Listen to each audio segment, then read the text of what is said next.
What is going on, guys? Welcome back to the channel and welcome back to another video. I know it's been a while, but we finally have some good weather, and today we're finally going to get started on paint correcting this ZL1, guys. It might look nice and clean in the camera, but it does have fine swirls all around, and we don't want that. We want to make sure this thing is shining and as smooth as glass, reflecting like a mirror. That is loud.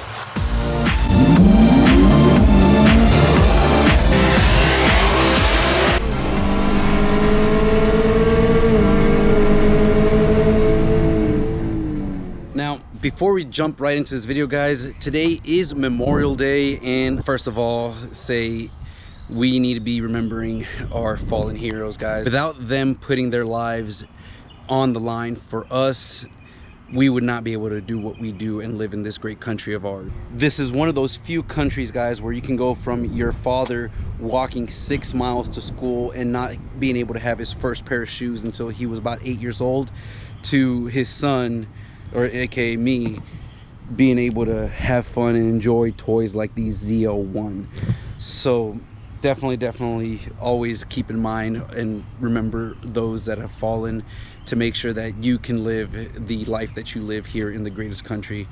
Now, with that being said, thank you to all of those who support the channel. Just like you support my channel, make sure to support your veterans. So let's get right to the video.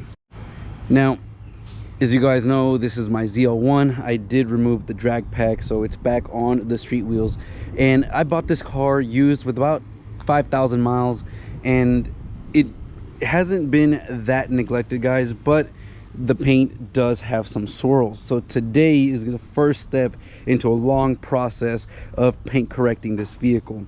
So the first thing we have to do is wash the car and actually clay bar to remove any contaminants from the car, and that is the very first step anyone should be doing. And then once we get that taken care of, we can move on to the next steps. Now let's go ahead and show you guys what we're going to be using to detail this car. Guys, this is the full kit of everything we're going to be using for the detailing and paint correcting of the vehicle. And as you see, it is Adams Detail Products. Great for the DIYer. Definitely highly recommend it.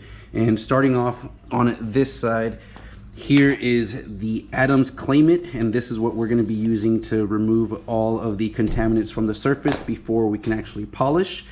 I did order a brand new drying towel. I've got a brand new wash mitt for after we detail the car and have everything nice and clean. Make sure we're always using good, clean towels and wash mitts. We've got some single plush towels for our polishing process. We've got some foam pads. So we've got a blue foam pad, blue microfiber foam pad, and then our finishing pad with our Adams polish and our compound. The compound is going to be the one that removes most of our swirls, and this is just going to give us that glass look, fine finish. And of course, we can't finish this whole kit off without putting some type of coating, and this is Adams' new graphene ceramic coating kit. It does come with a UV light. It is UV activated, so it'll help us make sure that we apply it everywhere that it needs to be. And finally, I was running out of detail spray, so I decided to just go ahead and grab the new graphene detail spray. So we've got quite a bit of stuff here, and that means that it's going to be a long process. And hopefully, while the car is up, because we're going to be doing it over a few days, I am going to be removing the transmission control module, the TCM, and shipping that out to HP tuners so that they can do what they got to do with it to unlock it, so that when we go back to the track, we'll have the transmission ready to go and tuned to run even better. And that requires removing the bumper and all that good stuff. But anyways, without further ado, let's get right to washing the car and getting rid of the contaminants. So to wash this car, guys, we do want to make sure we remove any kind of possible wax or sealants that could have been on the car when we bought it. So I'm going to be using clean slate to completely get rid of any type of solvents, waxes, or anything on the car, and then we can do the clay bar mitt and all that around the same time. So that's the cool thing about that clay bar mitt, guys, is that we'll be able to wash the car, and as we're washing the car, also run the clay bar mitt over and remove any of the contaminants. Super awesome, super quick. Don't have to do 2-3 steps with washing the car and then running over it with detail spray and actual clay. It'll be all in one step. So we'll basically wash it as normal, but have that extra step after we wipe with the clean slate with a more wash mitt, go through with the clay bar mitt on that same surface.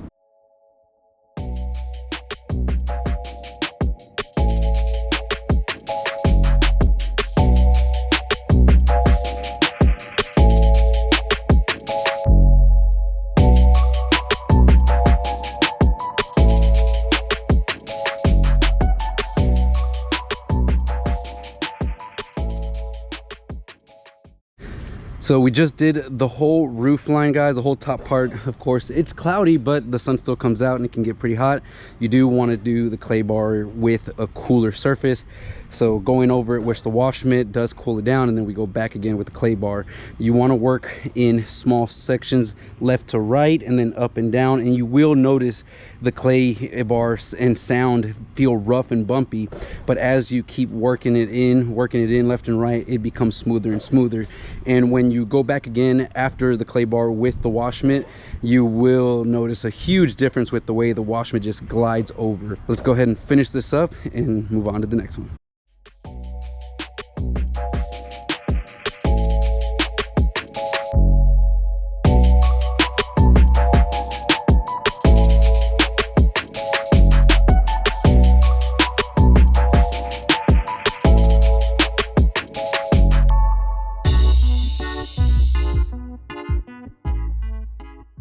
Got the car dried up, and man, does it look good. Now, I'm not sure if we're gonna be able to see on camera, guys, but it does have swirls. It might not look like it, but it does, and they show up a lot better under kind of like the fluorescent lighting. But right now, it's pretty much just dripping and drying places. Don't need to worry about doing any kind of spotless or detail spray because we're going to be going through it with the machine anyway. So step one complete. The car is ready to go. Now it's just a matter of getting it in the garage and basically getting to the big part of this, which is the actual machine polishing, and that we'll be doing here in another video. Right now we just got to go ahead and put this in the garage, put it up on the, and like that, the car is on the quick jacks. Now, you don't really need to have it on jack stands. You can polish the car on the ground, but this makes it easier so you don't have to be bending hunch over to get to the bottom. This is going to make it a lot easier to do the sides. Now, I'll probably have to go up and down to be able to reach the roof line. Not a big deal. I had to raise it up so that we can remove the wheels and actually be able to start on removal of the front bumper. Now, the front bumper, guys, is basically just a bunch of screws. We've got to remove the wheel liner with T15. So it's a bunch of T15s.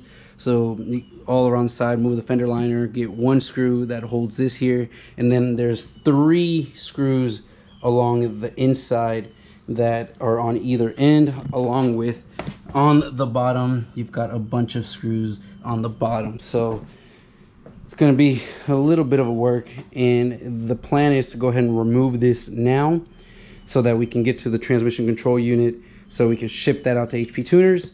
And then by the time we finish polishing the whole rest of the car, the transmission control unit can come in and we can put that back on, shove the bumper, and finish detailing on the front bumper.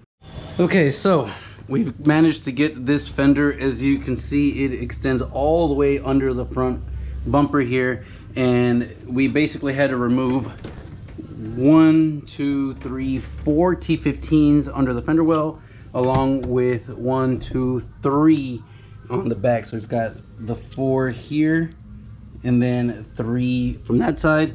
Now under here we had 1, 2, 3, 4, 5, 6, 7, 8, 9, and then there's another 4 over there. So 13 7mm screws, There is one T15 screw here, but that one isn't part of the fender well. That one actually holds this splitter to the bumper, so no need to remove that. But you do have to remove this. We did remove the air splitter brace on one side that goes up there, and now this is completely loose. And once we remove that, I am going to be putting these back into their positions here so we don't remove it. Just a pro tip there. And once we get in here, you'll see here we've got one 7mm that we need to remove that holds this to the fender. And then up in the top, you'll see there's 1, 2, 3, and then 4 way up here. 4 screws, 7mm that we need to remove, and that's what holds this bumper on the side. So we'll go ahead and remove those as well, and basically repeat the same on the other side. One thing also to mention here is this harness here. You want to go ahead and disconnect that harness, because that is what powers the rest of the bumper and is the only thing that you need to remove, so that when you disconnect and pop the bumper off, you don't have a harness hanging around or anything like that. So pretty quick, not too difficult to do. Now we just got to get to the other side, repeat the process, remove the same exact screws that are inside over there, and then down in the bottom in the middle, there's a few that we got to get in the back, and I'll show you those when we get to them. So we've got the passenger side removed. The final piece under the car is these 10mm screws, which you got one here, you got one on the other end, and you got 4 across the back with a pop clip here. That's gonna allow us to remove this whole bumper with this plastic radiator guard here, and this will help the bumper kind of stabilize and sit on its own while you're doing what else you got to do. So that will cover what we got to do under the car, and then we have to get up to the top. Now up top, guys, got 1, 2, 3, 4, 5, 6 of these T15 screws, and then a couple pop-up clips, and that should basically get the top piece that's securing this bumper. And the only thing going to be left to do is just kind of pop it out afterwards. So almost done, not too bad. And then we can kind of just have it sitting down here on the front and give us access, hopefully, to our transmission control module, which we need to remove so we can ship out to HP tuners. Guys, and just like that, we've got the front bumper off. It just basically pulls right off as soon as you remove these top screws. It just slides off. Very, very simple. And like I said, we kept the plastic guard there to help keep it supported, and there's only just this one harness that had to be disconnected. I made sure I disconnected that before I started working on it. Now we can kind of move this out of the way and finally get to our control unit, which is somewhere back here behind these plastics, which we're gonna have to remove. It's right back here. So, and now you can actually kind of see the swirls here, which we're gonna be removing, guys. When it's all said and done, all these swirls are gonna be gone. Okay, so got the bumper out of the way, and now we can see everything here. Now, actually, one thing that I am gonna do, guys, is you see this plastic here. I'm gonna go ahead and remove this plastic. Last time when I had my SS, I installed the Velocitech, which is this piece right here. I've actually already got it. What the Velocitech does is becomes kind of like a air ram effect to grab air from the very front of the bumper and then direct it behind here, behind the headlight, and through an opening down there that goes right to the intake. Now, on my SS, I didn't know and realize that the Camaros have this block-off plate here, which is kind of dumb in my opinion. So I'm not gonna install a Velocitech specifically right now. I probably will do that later. Removing the bumper is actually very simple, so we can get to this really quickly. But I am gonna go ahead and remove just this plastic piece. Now, when I installed the Velocitech Big Mouth on my SS, I never removed that beforehand, so we saw gains of about 1.5 miles, almost 2 miles in the quarter, and about 1/10 using the ram air effect. I'm sure it'll be much more pronounced with the ZL1. But what I want to find out is, does this directional air and grabbing all the way from the front make that much of a difference compared to just removing this restriction here for the side panel? So we'll go ahead and remove that little piece of plastic, hold off on installing this, and see how the car does without that plastic piece, and then we'll go ahead and install the big mouth and go back to the track and see if it picks up any more mile an hour, or if this is just basically not worth the almost $200 versus just removing this plastic piece. What we have now, guys, is I've gone ahead and removed this kind of directional air ram piece. It's just nothing but pop clips, so you got about 5 pop clips. The one at the very back behind, there's one right back here behind the hose, which is hard to get to, but I used a nice little pry tool that worked great, and of course this helps as well. Now you can see the controller right there, easy to reach. We just got to disconnect this plug here and then kind of push up on some pins right there, right on top of the plug. There's one on either end, and it just gets held on the bottom. So super simple to get to, a lot easier, to be honest, to remove this than have to go through and remove this whole fender well, loosen and remove this radiator out of the way and all that. This is just right there. We just have to remove this trim piece, and it's very simple. So if you're doing your TCM removal for the ZL1s, guys, I highly recommend just going through and removing the front bumper. It's a lot of screws, but not too difficult once you get it done, and just simply pops right off, and it can just pop right in. Very, very easy. Did it myself, not much of a difficult challenge, and just removing this directional air piece right here in front of this radiator gives you all the space you need. And just like that, we've got our transmission. Now again, guys, this is a 2019, and the reason why I decided to go with the 2019 versus any newer cars, because the 2019s were the last year to have this T87A transmission controller, and this is the one that you want if you want to tune your transmission. As you guys see, we have a 2429 serve number, and what that means, the 29 is actually what indicates kind of like your model year. So it's a 2019, so you have a 29. 2018s will be 28, and 2017s will be 27. If you look on HP Tuner's website, you can actually order one of these brand new so that you don't have any downtime, and basically they ship you a whole new controller already unlocked, matched to your VIN number and everything, and you just remove the bumper, pop out this original one and pop in the new one, and you're good to go. But they ask you to find and give them the serve number, and the serve number is always going to be either 24, 27, 28, or 29. HP Tuners doesn't sell you a 24, 29. They don't keep those in stock. Those are the 2019s. So if you have a 2019, unfortunately, you're going to have to remove it and ship this out to HP Tuners. Now we can ship this off to HP Tuners, get it unlocked, and hopefully by the time I ship it out and get it back, I will have finished doing some of the paint correction in the next video and all the way around, and we can go ahead and pop in the unlocked controller, put the bumper back on, and finish the rest of the detailing. Whew, quite a bit of work, guys. In next videos, we'll actually go through and start detailing and paint correcting, and I'll show you guys exactly how to do that, what you got to do, the chemicals and products that I use, the atoms of course, and the process of how to work around the car. Whew, it's gonna be a lot of work, and with the weather we've been having here in Houston, guys, it rains pretty much every other day. We've had 1 or 2 days of no rain and really haven't been able to drive this car. I'm hoping we can get back to the track here soon. June 11th is when they're supposed to be opening back up for test and tune, and by then we will more than likely already have this unlocked. But I don't think we're gonna have it actually tuned, because if you guys have been following me, we just did E85 and we haven't actually gone to the track and seen what gains we get from doing the E85. This thing has gone to the track with the intake and tune on 93 and done phenomenal 10.7 at 129 miles an hour.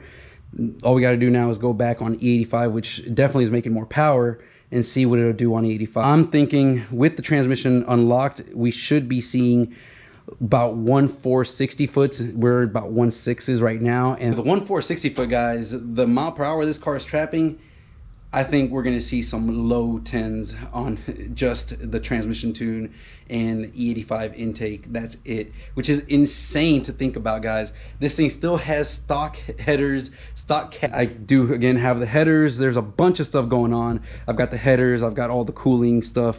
I do have a Joker's ported blower, all kinds of stuff. So if you guys haven't subscribed and you've gotten this far in the video, make sure to hit the subscribe button and keep up to date with these videos, because this car is going to be flying, and I can't wait to show you guys the process of how we do all of that and what every mod makes when it comes to performance and whether it might be worth it for you or not. With that being said, guys, there you have it. I hope you guys enjoyed this video, and I'll catch you guys in the next one.